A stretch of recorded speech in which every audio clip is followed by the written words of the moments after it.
نتابع بالصوت والصورة هذه الحشود وهذه الاستعدادات للبدء بالصلاة على جثامين الشهداء الشهيد السيد. പ്രിയപ്പെട്ടവരെ, എന്നെ അത്ഭുതപ്പെടുത്തിയ, എന്നെ അതിശയിപ്പിച്ച ഒരു രാജ്യമാണ് ഇറാൻ.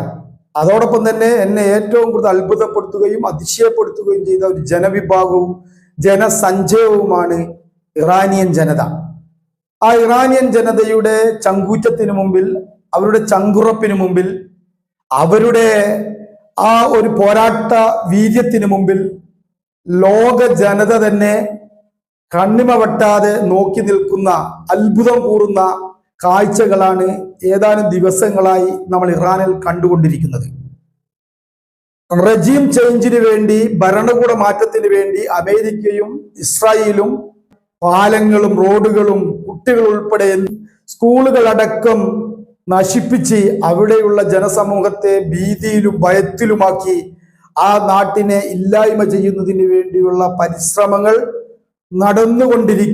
ഇപ്പോഴും നടന്നുകൊണ്ടിരിക്കെ അവിടെ റജീം ചേഞ്ച് നടന്നില്ല എന്ന് മാത്രമല്ല, അവരുടെ നയതന്ത്രപരമായി ഹോർമുസ് എന്ന് പറയുന്ന കടലിടുക്ക് യുദ്ധത്തിന്റെ തന്ത്രമായി ഇറാൻ അടച്ചിടുകയും ഹോർമുസിലൂടെ കടന്നു വരുന്ന കപ്പലുകളെ നിയന്ത്രിക്കുകയും കപ്പലുകൾ കടത്തിവിടാതിരിക്കുകയും അവിടെ കപ്പലുകൾക്ക് ടോൾ ഏർപ്പെടുത്തുകയും ഒക്കെ ചെയ്തപ്പോൾ അമേരിക്ക റജീം ചേഞ്ച് എന്ന് പറയുന്ന ഭരണകൂട മാറ്റം എന്ന് ആഗ്രഹിച്ച ഞങ്ങൾ അമേരിക്കയുടെ ഒരു കളിപ്പാവയെ അവിടെ ഭരണാധികാരിയാക്കാൻ പോവുകയാണ് എന്ന് വീമ്പിളക്കി യുദ്ധം ചെയ്തിട്ട് അവിടെ യുദ്ധത്തിന് മുമ്പ് വളരെ സുഖപ്രദമായി സൗകര്യപ്രദമായി എല്ലാ കപ്പലുകളും ആ കപ്പൽച്ചാലിലൂടെ പോന്ന് വേണ്ടത്ര എണ്ണയും മറ്റ് ക്രൂഡ് ഓയിലുകളും ഒക്കെ വേണ്ടത്ര കിട്ടിക്കൊണ്ടിരുന്ന കടൽപ്പാത അടച്ചിട്ട്, എന്നിട്ടിപ്പോ അവർ പറയുന്നത് ഹോർമുസ് കടൽപ്പാത തുറക്കുന്നതിന് വേണ്ടിയാണ് ഞങ്ങളുടെ യുദ്ധം എന്ന് മാറ്റി പറയേണ്ട അവസ്ഥയിലേക്ക്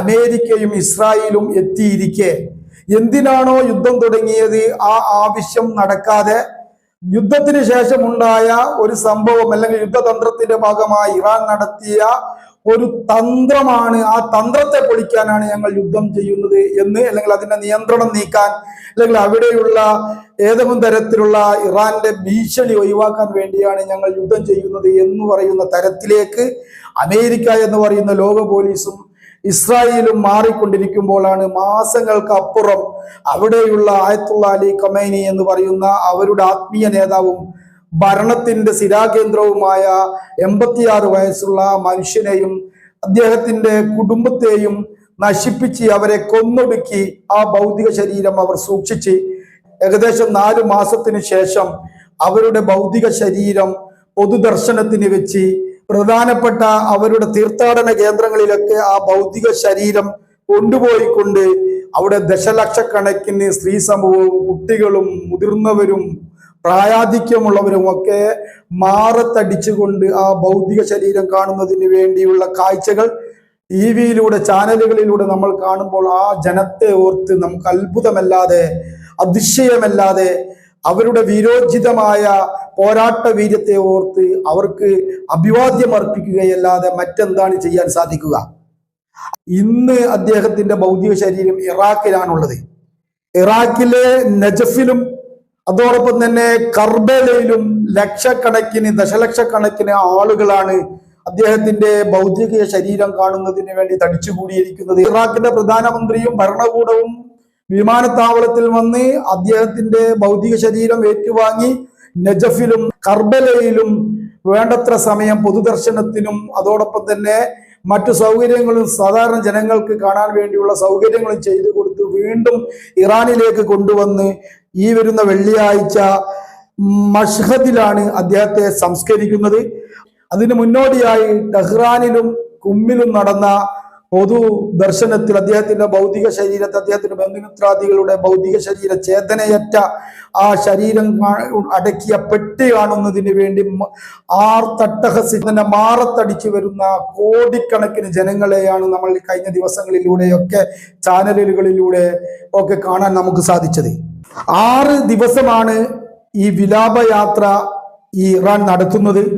ഇറാൻ 6 ദിവസങ്ങളിലൂടെ ഈ വിലാപയാത്രയിലൂടെ 2 തരത്തിലുള്ള ലോക ജനതയ്ക്ക് രണ്ട് തരത്തിലുള്ള സന്ദേശമാണ് നൽകുന്നത്. ഒന്ന്, ഞങ്ങളുടെ ഇച്ഛയെ തകർക്കാൻ, ഞങ്ങളുടെ വിശ്വാസത്തെ തകർക്കാൻ, ഞങ്ങളുടെ പോരാട്ട വീര്യത്തെ തകർക്കാൻ, ഞങ്ങളുടെ ഭരണത്തെ മാറ്റി മറ്റൊരു ഭരണകൂടത്തെ കൊണ്ടുവരാൻ അമേരിക്കക്കോ ഇസ്രായേലിനോ ലോകശക്തി ഏത് രാജ്യമാകട്ടെ നിങ്ങൾക്ക് സാധ്യമല്ല എന്നുള്ള ഒരു മെസ്സേജും, അതോടൊപ്പം തന്നെ ഇറാനിലെ ജനവിഭാഗങ്ങളൊക്കെയും ഈ ഭരണകൂടം തന്നെയാണ് നിലനിൽക്കേണ്ടത് എന്ന് ആഗ്രഹിക്കുന്നവരാണ് എന്നുള്ള രണ്ട് തരത്തിലുള്ള സന്ദേശമാണ് ഈ ആയത്തുള്ള അലി ഖമൈനിയുടെ ഈ പൊതുദർശനത്തിന്റെ ഈ ഭൗതിക ശരീരം വിലാപയാത്രയായി കോടിക്കണക്കിന് ജനവിഭാഗങ്ങൾ, സമൂഹം, സ്ത്രീകൾ, കുട്ടികൾ, വൃദ്ധരായ ആളുകളൊക്കെ ക്രൂരനായ അമേരിക്കൻ പ്രസിഡന്റ് ഡൊണാൾഡ് ട്രംപിനെ കൊല്ലണം, ഇസ്രായേലിനെ നശിപ്പിക്കണം, റോഡുകളും കാടുകളുമായി അവർ തെരുവിലിറങ്ങി ആയത്തുള്ള അലി ഖമൈനിയുടെ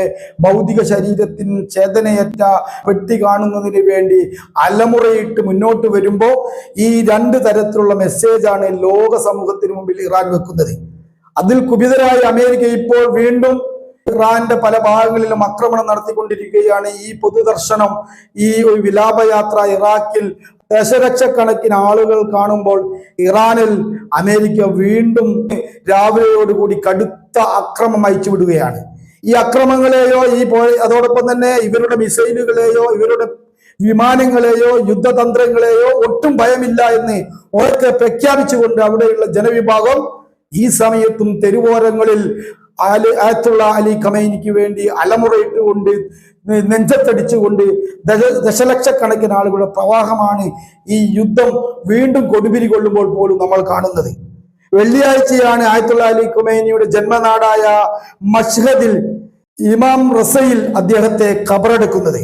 ഇമാം റസയുടെ പ്രത്യേകത എന്ന് പറഞ്ഞു കഴിഞ്ഞാൽ ഷിയ വിശ്വാസ പ്രകാരം 8ാമത്തെ ഇമാമാണ് ഇമാം അലി അൽ റസ.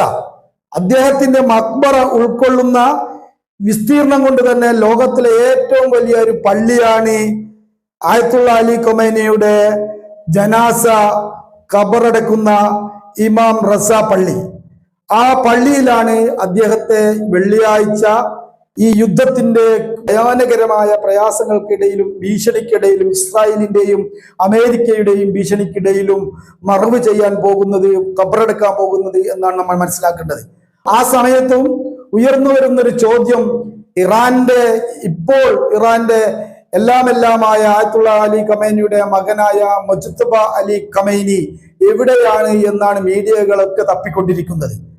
എനിക്ക് തോന്നുന്നത് ആയത്തുള്ള അലി ഖമൈനിക്ക് ഈ മരണം സംഭവിച്ച സമയത്ത് തന്നെ കാര്യമായ പരിക്ക് പറ്റുകയും അതിന്റെ ഭാഗമായി ഇറാൻ വളരെ നിഗൂഢമായ ഏതെങ്കിലും സ്ഥലത്ത് അദ്ദേഹത്തെ ചികിത്സിക്കുകയും അദ്ദേഹത്തിന് ജനങ്ങൾക്കിടയിൽ നേരിട്ട് വരാൻ പറ്റാത്ത തരത്തിലുള്ള എല്ലാ പ്രയാസവും ഉള്ളത് കൊണ്ടാവാം ആയത്തുള്ള അലി ഖമൈനിയുടെ പുത്രനായ ഇപ്പോഴത്തെ ഇറാന്റെ പരമോന്നത നേതാവ് മുജ്തബ അലി ഖമൈനിയെ നമുക്ക് ഈ പൊതുദർശനങ്ങളിൽ എവിടെയും വിലാപയാത്രക്കിടയിലും അദ്ദേഹത്തെ നമുക്ക് ഇറാന്റെ ഏതെങ്കിലും തരത്തിൽ ഈ ഭൗതിക ശരീരത്തിന്റെ അടുത്തോ മറ്റു പ്രദേശങ്ങളിലോ കാണാൻ സാധിക്കാത്തത് എന്നാണ് ഞാൻ മനസ്സിലാക്കുന്നത്.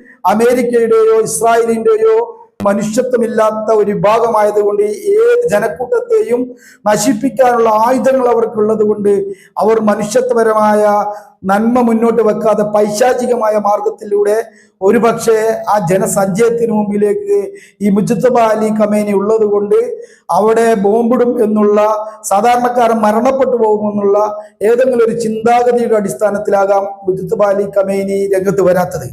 അദ്ദേഹം എന്തായിരുന്നാലും ഒരു ഭീരുവല്ല, ഇറാനിലെ ജനത ഭീരുവല്ല, ഇറാനിലെ ഭരണാധികാരികൾ ഭീരുവല്ല എന്ന് നമുക്ക് ഈ കാലങ്ങൾ തെളിയിച്ചിട്ടുണ്ട്. ഇത് എത്ര കാലം ആയത്തുള്ള അലി ഖമൈനിയുടെ പിന്മുറക്കാർക്ക് ഈ രാജ്യത്തെ ഇങ്ങനെ മുന്നോട്ട് കൊണ്ടുപോകാൻ സാധിക്കും എന്ന് എനിക്കറിയില്ല. ഏതായിരുന്നാലും ഓരോ ദിവസവും അവർ കഴിയുന്ന ദിവസങ്ങളിലൊക്കെയും അവരുടെ ആ ഒരു വലിയ പോരാട്ട വീര്യത്തെ നമുക്ക് മുമ്പിൽ തെളിയിച്ചു കൊണ്ടേയിരിക്കുകയാണ്. നമുക്ക് പോലും മാതൃകയാകുന്ന തരത്തിൽ ഒരു പോരാട്ടം, ഒരു മനുഷ്യൻ എന്നുള്ള നിലക്ക്, ഒരു സമൂഹം എന്നുള്ള നിലക്ക്, ഒരു ജനത എന്നുള്ള നിലക്ക് ഈ പാശ്ചാത്യ ശക്തികളുടെ അല്ലെങ്കിൽ ദുശക്തികളുടെയൊക്കെ കരങ്ങളിൽ നിന്ന് രാജ്യത്തെ എങ്ങനെയാണ് സംരക്ഷിക്കേണ്ടത് എന്ന കാര്യത്തിൽ അവർ നമുക്ക് മാതൃകയാവുകയാണ്. അദ്ദേഹത്തിന്റെ ചേതനയറ്റ ഭൗതിക ശരീരം വെള്ളിയാഴ്ചയോടുകൂടി അദ്ദേഹത്തിന്റെ ജന്മനാടായ റസയിൽ ഖബറടക്കുമ്പോ ആ റസ ഉൾപ്പെടുന്ന ആ ഒരു വലിയ പള്ളിയുടെ പ്രത്യേകത എന്ന് പറയുന്നത് അതിന്റെ 31 മീറ്റർ വലുപ്പത്തിലുള്ള കുബ്ബ, അതിന്റെ ആ കുബ്ബ എന്ന് പറയുന്നത് സ്വർണ്ണത്തകിടുകൾ കൊണ്ട് പൂശിയ വലിയൊരു കുബ്ബയാണ്. ലോകത്തെ തന്നെ ഏറ്റവും വലിയ വിലപിടിപ്പുള്ള പുസ്തകങ്ങളും ഖുർആനിന്റെ കയ്യെഴുത്ത് പതിപ്പുകളും പ്രവാചകന്റെ കാലഘട്ടത്തിലുള്ള കയ്യെഴുത്ത് പതിപ്പുകളും ഒക്കെ സൂക്ഷിച്ച ലൈബ്രറിയും വിശാലമായൊരു മ്യൂസിയവും, ഇസ്മായിൽ തലായി എന്ന് പറയുന്ന ഒരു ജലധാര, അത് ഒരു സ്വർണത്തിന്റെ തകിടുകൾ കൊണ്ടാണ് അതിന്റെ മേൽക്കുര പണിതിരിക്കുന്നത്. ആ വെള്ളം കുടിച്ചു കഴിഞ്ഞാൽ ഷിയ വിഭാഗത്തിന്റെ വിശ്വാസം അത് പുണ്യവെള്ളമാണെന്നാണ്. അത് പ്രകൃതിദത്തമായ ഒരു വെള്ളമാണ്.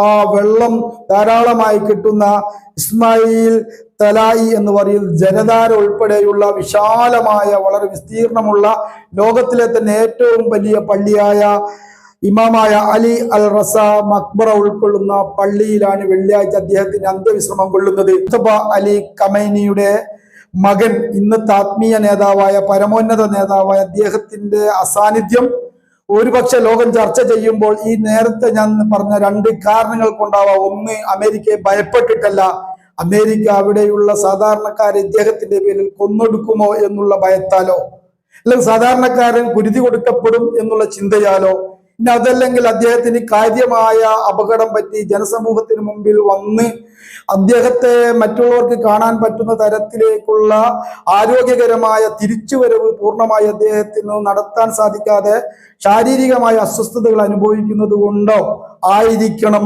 അദ്ദേഹത്തെ നമുക്ക് ഈ വിലാപയാത്രയിൽ എവിടെയും കാണാൻ പറ്റാത്തത് എന്നാണ് ഞാൻ വിശ്വസിക്കുന്നത്. നന്ദി, നമസ്കാരം. من الله وفتح غريب القاهم بيدك تبنيها ثورة أجدادك ودمهم بالدم نحييها هاي اللطامة بالمجلس تلقاها انصارك هاي اللطامة بالمجلس تلقاها انصارك نصر من الله وفتح غريب.